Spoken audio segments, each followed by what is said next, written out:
So guys, okay, yung planer namin nasira.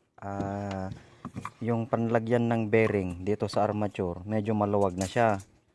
At saka yung isa dito. Dito naman guys, maluwang na rin. Kaya bumili kami ng simbras. Yan. Ilalagay natin dito sa gilid niya.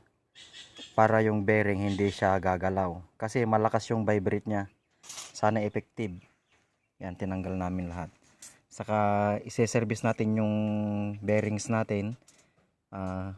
Gagamit tayo ng high temp grease, CB grease. Yan, eto na yung simbras guys. Mga kakarpentero, tandaan po natin, wag natin lalagyan ng grasa ito. Kasi yung bearing natin iikot, yan ang nag-aano sa kanya, naluluwang yung housing. Kaya hindi natin pwedeng lagyan ng grasa yan.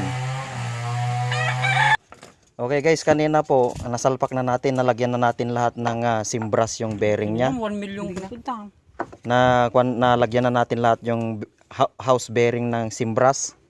Yan, yung performance kanina bago natin i-service, na-vibrate yung planer natin, kaya i-test na natin ngayon.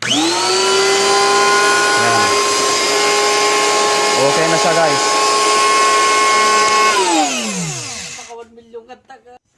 Okay, linlagay na natin yung belt nya mga kakarpentero. Yan.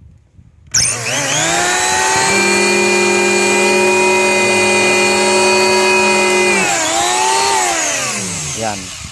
Sobrang effective po yung simbras natin. Yung planer po na luma, yung performance na niya, hindi na siya magalaw, hindi na siya na-vibrate. Kaya okay na naman siya.